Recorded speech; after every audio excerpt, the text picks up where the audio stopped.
up to the stage, without whom, and also a number of key individuals, including Phyllis Bennett, the editor of Public Occurrences, and Nancy Sandberg, the leader of Save Our Shores, Star Island, the Isles of Shoals, and the entire seacoast of New Hampshire would not be what it is today. I also want to mention that Dudley has won numerous awards for her part in the Onassis victory you're about to hear about this evening, including the Eleanor Roosevelt Award, which is given each year by the New Hampshire Democratic Party to a champion of social and economic justice. In 1976, Dudley had became the first woman elected to the New Hampshire Executive Council, where she served for 4 consecutive terms. So, in 1984, she won the Democratic primary to represent New Hampshire's 1st congressional district. Please join me in a warm round of applause. No,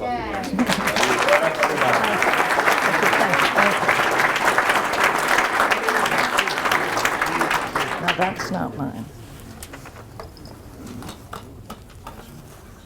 I have no idea whether you're going to be able to hear me. Can you hear me?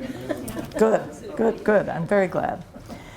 Well, if anyone had told me 43 years ago when I began to think about running for the state legislature, it never occurred to me that across the world there was a man who was determined to turn on its ear the life that we knew here on the seacoast. That there was a man who had every intention of turning what we know and love as this seacoast into something significantly different. But there was just such a man. And if this works, no. Wait. No.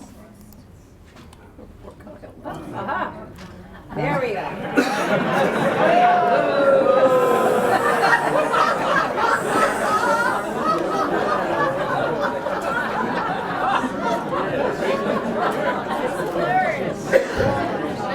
That feels good, doesn't it? There he is. And here he is. Sorry. Here he is on his wedding day to America's Queen, Jackie Kennedy. 4 days after this happy event, Aristotle Onassis was meeting with George Papadopoulos, who was the Prime Minister of Greece, to discuss a project that Onassis very much wanted. It was officially named the Omega Project. And it was important to Onassis because he urgently needed cargo for his fleet of VLCCs, very large crude carriers. By 1973, all but the oil refinery of this Omega project had been handed off in some way to Stavros Niarchos, who was Onassis's main rival. And those parts that were handed off included an aluminum smelting plant, aluminum smelting facilities, shipyards, and power plants. But the oil refinery remained part of Onassis's agenda, a very important part. Nope. There we go. Okay. Phyllis Bennett was mentioned earlier. Phyllis and her husband Steve and Dick Levine came to New Hampshire from Baltimore about 3 months before they were able to get started their life dream, which was a small local newspaper. It was called Public Occurrences, named after the first newspaper in this country, which was also named Public Occurrences and which only published 1 issue. So this Public Occurrences started with issue number 2. Anyway, early on, Public Occurrences ran this story, Dark Shadow on Durham Point. Nobody knew what the shadow was about, but here's what had happened. A group of people had assembled, a different group. There they are. These beseeching bandits, is what I call them, came to implore the citizens of the seacoast to option their land for reasons that were variously stated. Sometimes they represented that the land was wanted for a game preserve, sometimes for a resort, sometimes for a huge golf facility, sometimes because Peter Boris, the main realtor, wanted to raise his son in a more rural atmosphere than he was able to find in Keene, New Hampshire. These bandits were asking for us to trust them and to allow the construction of the world's largest oil refinery, but we didn't know it at the time. What they were after was land on which to construct a 400,000 barrel per day oil refinery, almost twice as big as the largest refinery at the time, which was the Exxon refinery in Texas. There would be tanks capable of storing 30 million barrels of oil. There would be a massive terminal for offloading supertankers at the Isles of Shoals. And here we have Onassis. To his left is Peter Boris, the realtor, whose other claim to fame was the invention of something called the endless loaf of bread. Behind him is William Loeb, the editor of the only statewide newspaper. And to his left was Governor Thompson, who was absolutely behind this. Lots of reasons to boo. Okay.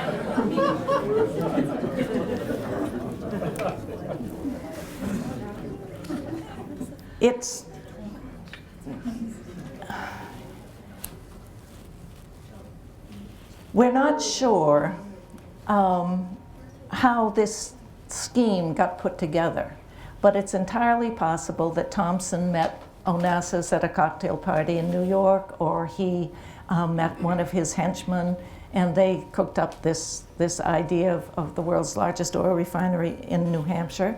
And it's possible, particularly because we know that Thompson had already offered to have Martha's Vineyard and Nantucket secede to New Hampshire. And to do that, he told them that he would promise them a nuclear power plant on Nantucket. So he was a little confused about a lot of things. Anyway, news of the attempted land grab hit Durham like a thunderclap. And Nancy Sandberg, a young mother living on her family farm on Durham Point, seized the moment. She quickly pulled together citizens to respond to whatever development was being planned, and SOS, Save Our Shores, was born. SOS rapidly grew to a membership of 4,000 people, with committees of townspeople and faculty members devoted to research, fundraising, and media outreach. One of the most critical facets of SOS was its committee of UNH faculty members, which did important research on the economics associated with an oil refinery, the health dangers accompanying a refinery, and the tax implications of a refinery. And of course, Public Occurrences was there to print the committee's findings, every word. The carrots that Onassis was offering New Hampshire were three. 1, cheaper and more plentiful fuel. 2, jobs. And 3, lower taxes. Let's focus a bit on the state of the world and the economy in 1974. There was a huge shortage of gasoline and heating oil. You may remember cars lining up for blocks to get gas at the few stations that still had some to sell. The SOS UNH Committee of Faculty members sprang into action and researched the accessibility and price of fuel in the towns just outside of refineries in Texas and New Jersey. And they found that the lines outside those refineries were at least as long as the lines in Durham. And the price of fuel at those outside those refineries was about 1 penny more than we were paying in New Hampshire. There was a stock market crash resulting in a recession that began in 1973 and caused high unemployment. Onassis promised that the oil refinery would bring jobs. The SOS-UNH committee did some research and found that the jobs would be mainly for people already skilled in the oil industry. Not many people in New Hampshire fit that description. Onassis knew that people in New Hampshire are historically tax averse. It's no secret. He promised to lower our taxes in Durham, our property taxes in Durham. And once again, the SOS-UNH committee got the facts out. And the facts were that the oil tanks would not be categorized as real estate and therefore would not be taxable. And the only part of the refinery that would be eligible for taxes would be the administration building. There would be zero tax relief. Here's a scale model of the Onassis proposal, and it's a fantasy model, really. It's very cute, but it's not the world's largest oil refinery, but it's what they proposed. On-site storage sufficient to hold 30 million barrels was needed, so there were many, many more tanks than this would have been required for the production of the 400,000 barrel a day refinery. This was his attempt to show us what the refinery would look like. Here are examples of what we were fighting. Here's an example of a refinery in Brazil. Another refinery. A third. Perhaps some of you remember that Katie Wheeler of Durham wrote a letter to Olympic and to Papadopoulos, the main, Onassis's main contact there, complaining about the refinery and what it would look like. And back came a letter from Onassis himself saying, "Little lady," basically. A refinery is as clean as a clinic. And at night, when it is lit up, it looks just like a Christmas tree. But we in New Hampshire know better.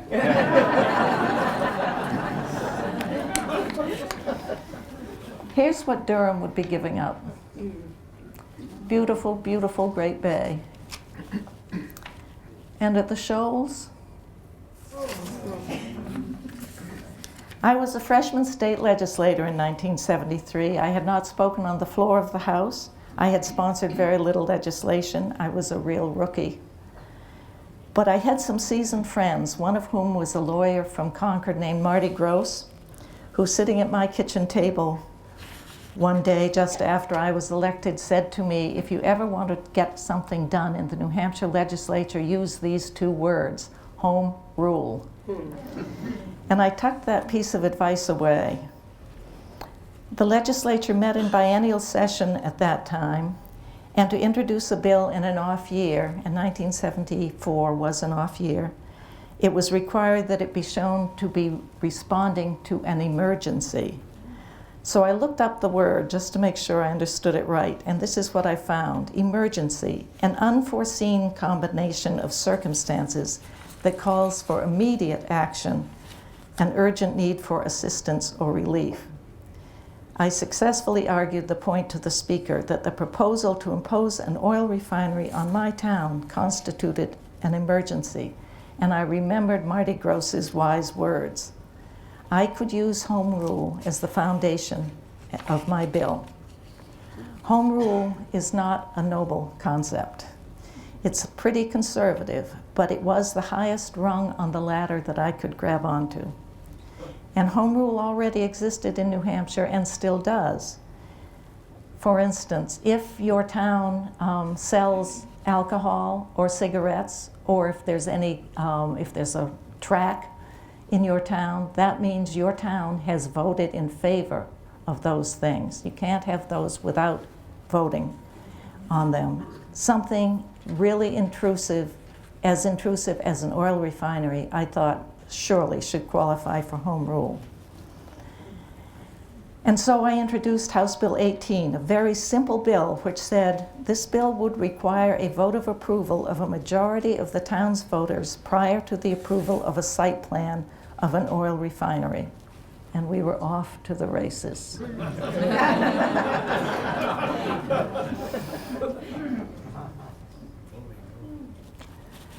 If Onassis had his way, the lovely Isles of Shoals, Star, Appledore, Smutty Nose, Lunging, White, Cedar, Malaga, and Seavies would be transformed forever into a down east nightmare reminiscent of the worst of New Jersey or Texas.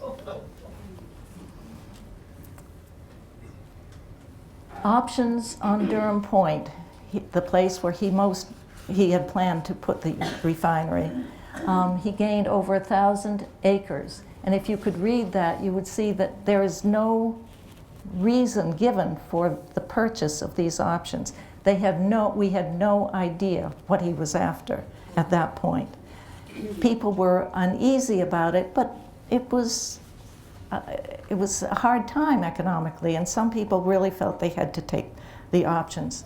There were real heroes, though. For instance, Norman Baudet, who was a farmer, lived on his family farm that had been in his family for generations, and was working as a janitor at the Memorial Union Building, was offered $1 million to sell his farm. And he said, no, where would I live?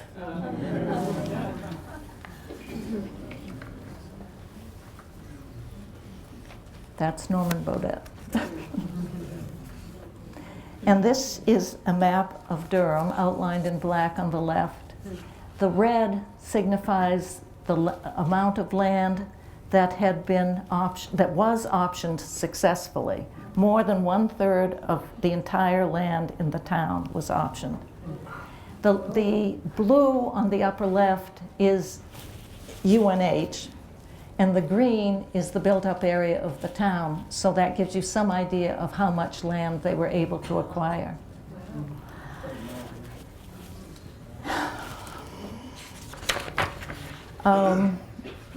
The line extending across Great Bay and then out way over here to Lunging Island, by Concord Point and over to Lunging Island, is the line of the pipeline that would have brought crude oil offloaded from Olympics tankers at the Shoals to mainland Rye and then across land in huge pipes to the refinery in Durham. It was not until very early December that the minutes of the Star Island Corporation first indicate knowledge of the refinery proposal and its implication for New Hampshire and for the Shoals.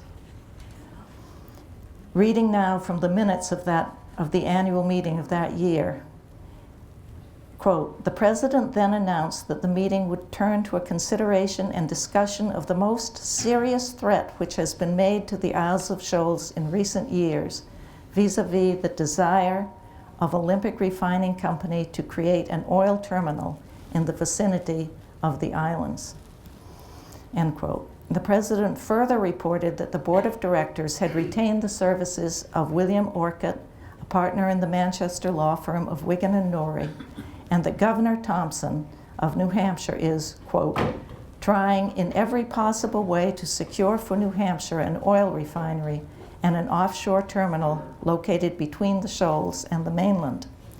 This offshore terminal, as located, poses a serious threat to our operation and to that of the Shoals Marine Lab on Appledore, end quote. He pointed out that, quote, one Loeb, who was publisher of a Manchester, New Hampshire newspaper, and who was working closely with Governor Thompson and Olympic in this matter, published a lead editorial under the attractive caption, "Let the Yankee bastards freeze," end quote. Attorney Orcutt said that he was guardedly hopeful that Olympic might be discouraged from attempts to obtain a refinery site in New Hampshire, but that would not necessarily rule out the possibility of an offshore terminal near the Isles of Shoals. Onassis fervently wanted that jewel in New Hampshire's crown, the lovely Isles of Shoals, and this, of course, is Celia's Garden on Appledore. He wanted to build a superport for his tankers in what he felt was the lee of the Isles of Shoals. And of course, we know there's no lee at the Isles of Shoals. But this is what it would have looked like. The piers were to be there were to be 2 piers. One of them was to be 3.5 football fields in length, and the other 3 football fields in length. And this is what we could very well have expected Star Island would look like. And as I was doing some research and trying to find pictures of refineries and superports, I came upon this next slide, which is a picture taken just outside of a refinery, a superport in Brazil. I think it says everything.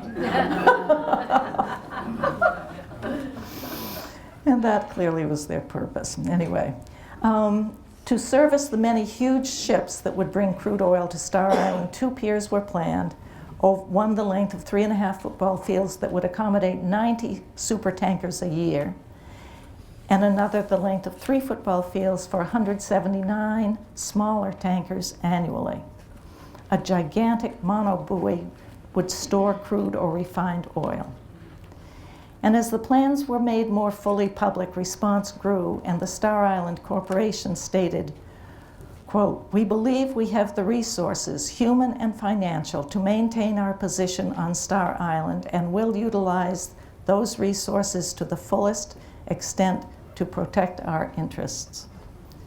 Rosamond Thaxter, owner of Smutty Notes Island and coincidentally my daughter's godmother,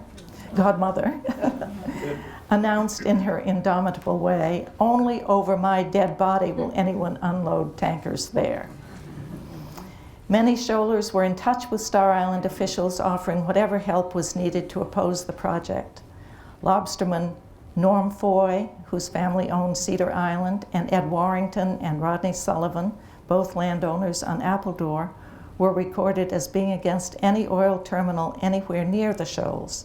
And John Kingsbury, director of the Shoals Lab, stated that even a small oil spill in that area would be enough to put the lab out of business.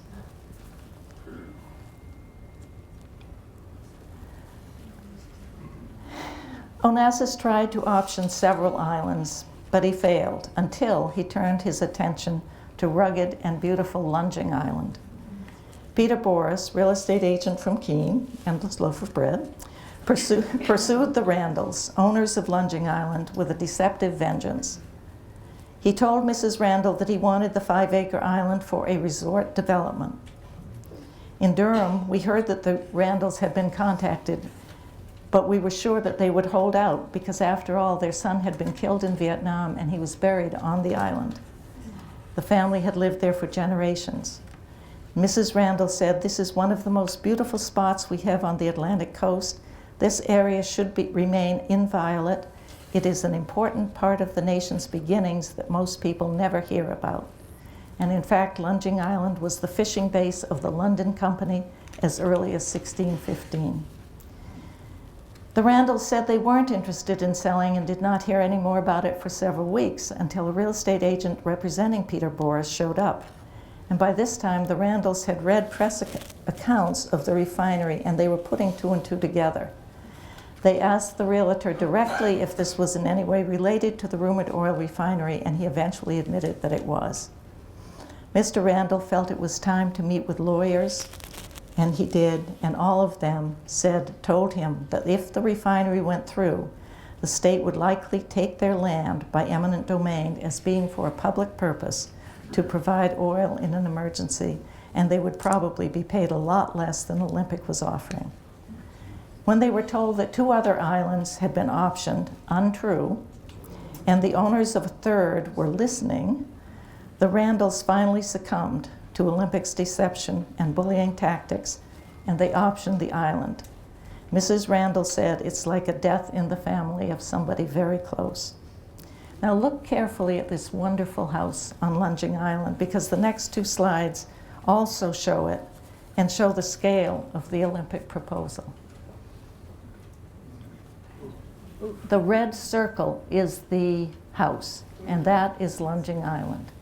And here is Lunging Island with the tanker behind it. So you get an idea of how big the tanker was related to Lunging Island.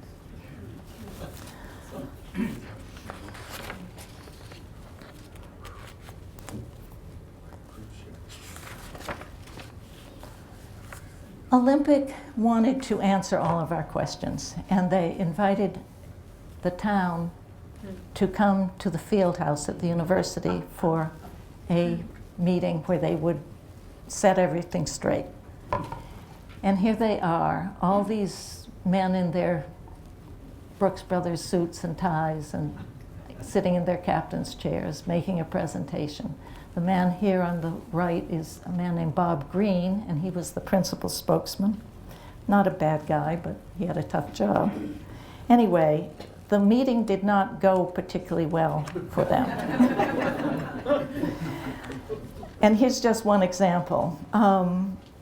The Olympic proposals had stated that the refinery would use 6,000 gallons of fresh water a minute. And Cliff Horrigan, now of Portsmouth, a UNH graduate student at the time and a hydrologist, asked Mr. Green where they planned to get the 6,000 gallons of fresh water a minute.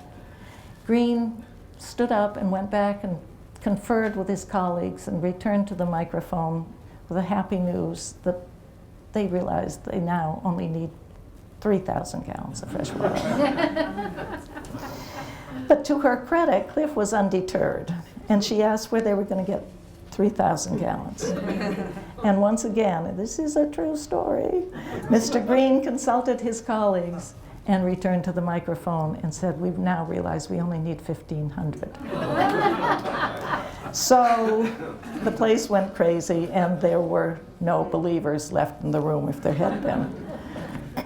One of the projects that SOS engaged in was to circulate a petition. And they managed to get over 4,000 signatures on it, and I told them that I'd be happy to take it to Concord and give it to the governor if they wanted me to, and so they said they'd like me to do that. I made 3 different appointments to meet with the governor. The first 2 were canceled for one reason or another. I guess one reason was because he was in New York trying to pin down fuel for snowmobiles. So that seemed important at that moment. Anyway, so eventually the day came, and I went and I sat in the governor's council chambers and waited and waited and waited for for the governor to see me. And there were photographers there wanting to take pictures of the petition being presented. And one of them said, "Can we take your picture?" And I said, "Sure." I mean, I've waited for an hour. And so they took this picture, and you can see that the petition has been all taped together, because when they gave it to me, they had just stretched it the length of the whole main street of Durham to show how long it was. Anyway, so I got in to see the governor, and we did indeed tango, because he said, why have you brought me these petitions? And I said, I thought you would want to know how your constituents feel about something important. And he said, well, how do I know they're my constituents? And I said, because there's a line for them to give their address. You can see that. And he said, well, are they voters? I said, yes, there's a line that, yes, they're voters. And then we had a very brief conversation about the fact that we don't really need an oil refinery, my point of view, because our shortage is not of refined oil, but it is of crude oil. And at that point, he told me to get off my high horse and get out. So I did, and I managed not to slam his very large, heavy oak door. Anyway, Durham put on its town meeting ballot the question of whether or not we should have the oil refinery based on the home rule concept. And the meeting was the wrong way, right? Yep. Okay. All right. So there we are. And that is the speaking at the town meeting. And then eventually Nancy Sandberg spoke, and she got a standing ovation. Tommy Thompson made the unpopular case for the refinery. There were many people who spoke, but finally it was time to vote. And vote we did. We said, let's see if the next one is going to be this. Yeah, Durham said no, 9-1. Now, the weekend before the town meeting, Olympic had spent $1 million to place a flyer, this flyer, in every newspaper in the state, urging citizens to urge their legislators to oppose the refinery. Support the report. Yes. Not many towns voted for them. Durham certainly did not. Anyway, so then the day after the town meeting was the day in Concord, March 7th. The town meeting was March 6th. March 7th was the day that House Bill 18, my bill, was heard. It was the bill that required the approval of a community before an oil refinery could be sited within its bounds. And the House was packed right to the balcony. There wasn't a seat, and people and media had come from all over the world to witness the vote. But preceding the vote on House Bill 18 was a vote on House Bill 34, which would establish an energy siting body that would have the authority to override any zoning or wishes of a community in the siting of energy facilities. It was thankfully voted down, setting the stage for House Bill 18, the Home Rule Bill. I made an impassioned speech asking for the votes of those from Coos to the sea. The non-binding but huge no vote in Durham the night before was there to help persuade legislators from Berlin and Salem and Nashua and Concord and Manchester to join the legislators from the seacoast, and the bill became law. And it was over. And in reporting on that day, the New Hampshire Times had this to say: "A century from now, when historians look back on the 1974 session of the New Hampshire legislature, they'll call it the oil refinery session and remember March 7th as a turning point in New Hampshire history.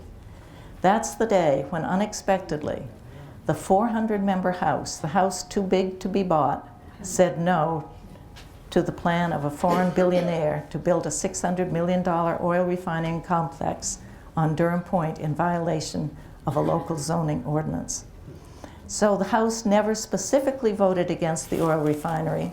The town of Durham never addressed the question of a zoning ordinance variance because Olympic never really asked for one. Olympic knew they would fail when on March 6th, Durham voted 9-1 to oppose the refinery, and on March 7th, the New Hampshire House voted to sustain the town's right to have the final say.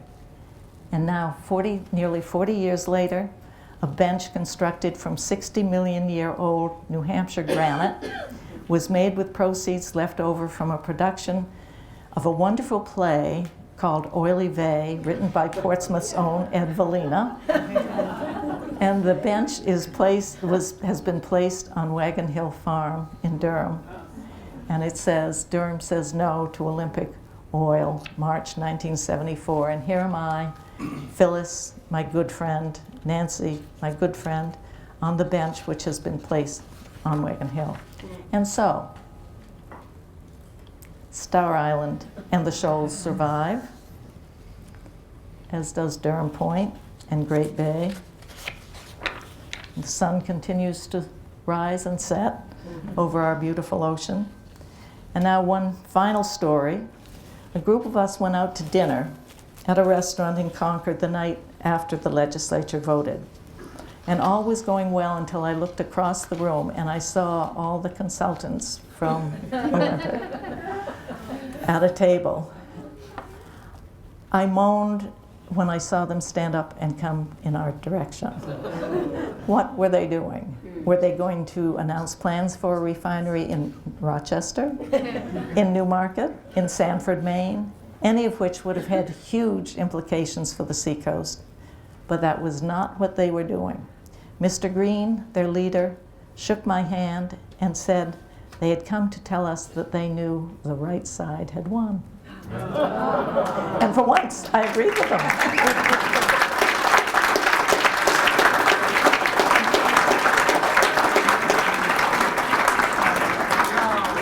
And so, At this season of Thanksgiving, I hope you will join me in giving thanks for public occurrences and Phyllis Bennett, for breaking the story and alerting the seacoast and eventually the world.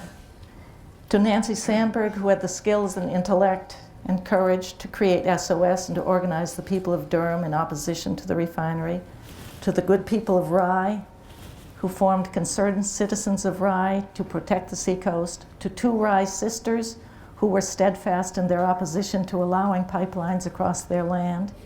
To the fishermen of the seacoast who could see the damages that would be incurred in constructing the pipelines. To Marty Gross, who counseled me on the subject of home rule. To Representative Chris Spiro, who shepherded House Bill 18 through the New Hampshire legislature. To Sharon Meeker and her crack committee of UNH researchers. To Cliff Horrigan for questioning where 6,000 gallons of cooling water would be coming from. To Norm Bodette, who turned down $1 million and said, "But where would I live?" To Kyle Belmont and the Portsmouth Athenaeum for some wonderful pictures of the shoals. To retired Star Island CEO Tony Cotting, who helped me in my research of what the reaction of shoalers was to the Onassis proposal. To Rosamond Thaxter for her feisty opposition to John Kingsbury for his attention and vigilance. Did that come out right? To Rosamond Thaxter for her feisty opposition, semicolon. Yes. To John Kingsbury for his attention and vigilance. To Pam Smith and Joe Watts for inviting me to be here this evening, and to the Star Island Corporation for its unwavering opposition and allowing us all to celebrate this mutual victory. Thank you very much.